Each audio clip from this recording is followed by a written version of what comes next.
अस्सलाम वालेकुम प्यारी बहनों, शाहीन शाह आपकी खिदमत में फिर हाजिर है।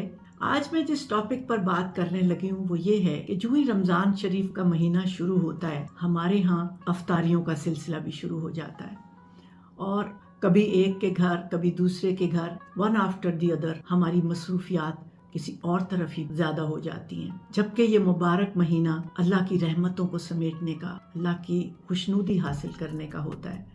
तो वो जो मुबारक घड़ियां हैं जिसमें हम जो रब से मांगना चाहें, अल्लाह ताला फरमाते हैं मेरे से मांगो। कौन है जो मुझसे रिस्क तलब करे तो मैं उसको दूं, कौन है जो मेरे से अपने दिल की ख्वाहिश का इजहार करे तो मैं उसको अता कर दूं। तो उस मुबारक घड़ियों में हम दुनियावी चीज़ों पर लग जाते हैं। मेरी प्यारी बहनों, सहरी और अफ्तारी दुआ की इंतहाई कबूलियत का वक्त होता है। उस वक्त हम अपना वक्त पार्टियों में और गपशप में क्यों लगाएं। मैंने कई दफ़ा देखा अफ्तारी पे, मैं कुछ अरसा पहले जब जाती थी तो मैं हैरान होती थी कि बातें कर रहे हैं, गप्पे लगा रहे हैं लोग और उधर से रोज़ा खुला और जल्दी से खजूर खा के शुरू हो गए। वो टाइम है कि जब आप रब से मांगें, रोज़ा खोलने से पहले जो दुआ मांगेंगे वो कबूल होगी। और आजकल के बच्चों बच्चियों में जो ये ट्रेंड पैदा हो रहा है अफ्तारियों पे और ख़ास तौर पर सहरियों पे जाने का, इसको प्लीज़ रोकें ताकि ये बच्चे इस गलत रास्ते पर ना चल पड़े। मेरी प्यारी बहनों, हम लोग आगे पीछे कितने डिनर्स पर जाते रहते हैं, कॉफ़ी मॉर्निंग्स होती हैं, लंचेस होते हैं, तो क्या हम ये एक महीना सिर्फ अल्लाह ताला की याद के लिए नहीं मखसूस कर सकते? ये वजह है कि नबी सल्लल्लाहु अलैहि वसल्लम ने फरमाया है कि रोज़ा अफ्तार करवाना बहुत बड़ी नेकी है, लेकिन ये रोज़ा हम गरीब लोगों का भी खुलवा सकते हैं। किसी के घर में अफ्तारी भिजवा दें, इसी तरह हम कई लोगों के घर में राशन डलवा दें ताकि वो रोज़ा अफ्तार करें। एक दफ़ा आप सल्लल्लाहु अलैहि वसल्लम ने अपने सहाबा कराम के सामने जिक्र फरमाया कि रोज़ा रखना और रोज़ा खुलवाना बहुत नेकी है।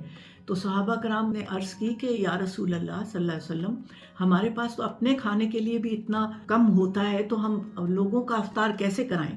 तो आपने फरमाया कि अफ्तार 2 खजूर से, पानी के घोंट से, दूध के एक गिलास से भी कर सकते हैं।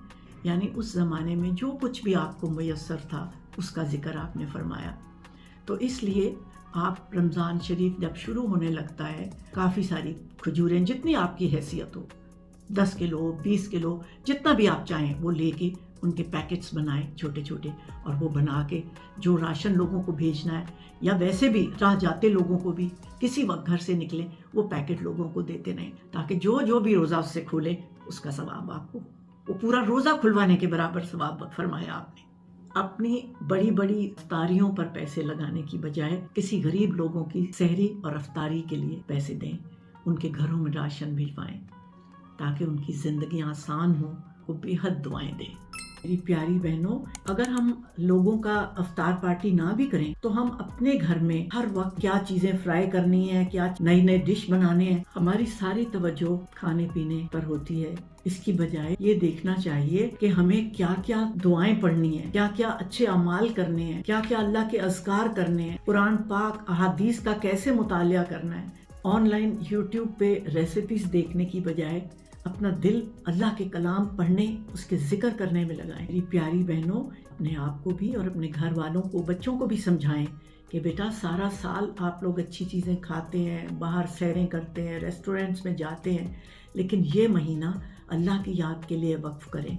ये बहुत खुश नसीबों को हासिल होता है और अल्लाह के नबी सल्लल्लाहु अलैहि वसल्लम के फरमान का मफहूम है कि वो खुश नसीब है जिसने ये महीना पाया और अल्लाह से अपनी बख्शिश करवा ली। कोशिश कीजिए कि हम भी उन खुश नसीबों में शामिल हो जाएं जिनसे अल्लाह राजी हो जाए। अपना बहुत ख्याल रखिएगा। अल्लाह हाफिज।